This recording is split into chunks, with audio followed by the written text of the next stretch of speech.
ભારતીય ઓલિમ્પિક એસોસિએશનના અધ્યક્ષ પીટી ઉષાએ પહેલવાનોના ધરણાને લઈને આપી છે પ્રતિક્રિયા। પીટી ઉષાની પ્રતિક્રિયાને જવાબમાં કુસ્તીબાજ સાક્ષી મલિકે કહ્યું, તેઓ મહિલા એથ્લેટ થઈને અન્ય મહિલા રમતવીરોની વાત સાંભળતા નથી। અમે શાંતિથી ધરણા પ્રદર્શન કરી રહ્યા છે, તેમાં અનુશાસનહીનતા ક્યાંથી આવી? તેઓ જ્યારે પોતાની એકેડમીને લઈને મીડિયા સામે રડતા હતા ત્યારે દેશની છબી ખરાબ નહોતી થતી।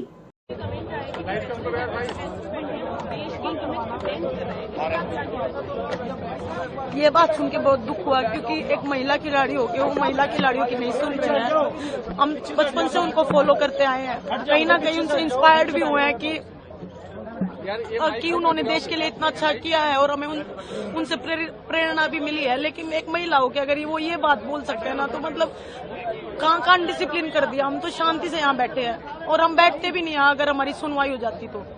3 महीने वेट करने के बाद भी सुनवाई नहीं हुई, इसीलिए हमें ये मजबूरन करना पड़ रहा है। आप क्या कहना चाहेंगे स्टेटमेंट पे, इस कमेंट पे? देखिए, पहले तो हम संविधान अपने हिंदुस्तान के संविधान में रहते हैं, हम स्वतंत्र भारत के नागरिक हैं और हम कहीं भी जा सकते हैं, आ सकते हैं। लेकिन अगर सड़क पे बैठे हैं तो हमारी कुछ मजबूरियां ही रही होंगी। किसी ने हमारी नहीं सुनी, चाहे स्पोर्ट्स मिनिस्ट्री है, चाहे आईओए है। किसी ने जब नहीं सुना तब हम देश की जनता के सामने आया कि देखो हमारे को कोई नहीं सुन रहा है, हम इतने मेडल्स लेके आ रहे हैं। और पीटी उषा जी का ऐसे बोलना, जिनको हम खुद इतना बड़ा आइकॉन मानते थे, पीटी उषा जी, मिल्खा सिंह, इनको हम की अरे मतलब खिलाड़ी हो तो ऐसे हो, देश जाने तो ऐसे जाने, उनका ऐसे बोलना, महिलाओं के प्रति बिल्कुल भी सेंसिटिव नहीं होना। और रही पीटी उषा मैम की बात, मैंने उनको पर्सनली फोन भी किया था कि मैं अपना दर्द साझा कर सकूं कि मैम देखो ऐसे ऐसे बात है, लेकिन उन्होंने फोन भी पिक नहीं किया। तो अभी उनका ऐसा बोलना, 3 महीने से हम वेट कर रहे हैं, सब्र का जब इम्तिहान खत्म हो गया, 3 महीने से क्या हमें न्याय नहीं मिला। अगर पीटी उषा मैम के साथ कुछ ऐसा हुआ होता तो क्या वो इतना लंबा वेट कर लेते? उनको खुद से पूछना चाहिए, शायद उनकी आत्मा से कुछ जवाब निकले।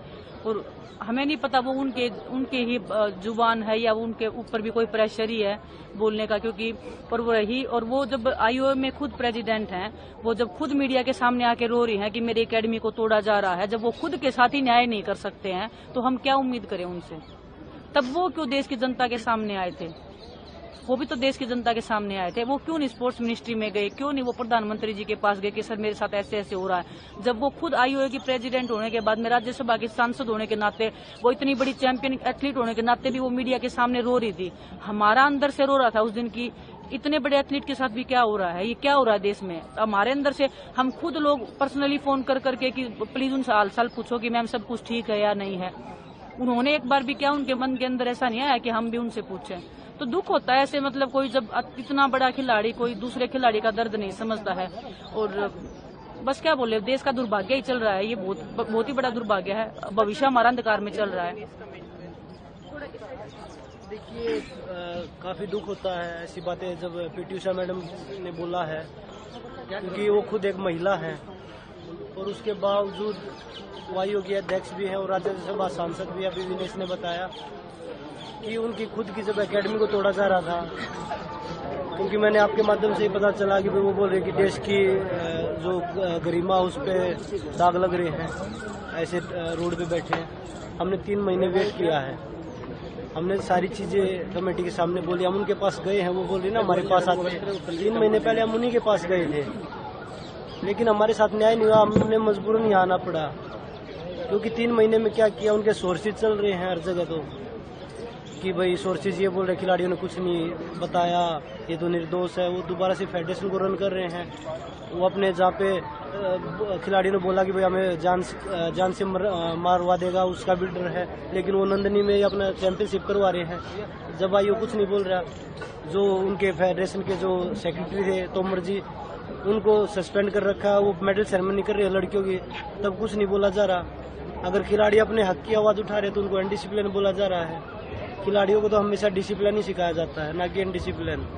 और मैडम खुद जब ट्वीट कर रही थी तब देश की इज्जत पे कोई बात नहीं आ रही थी।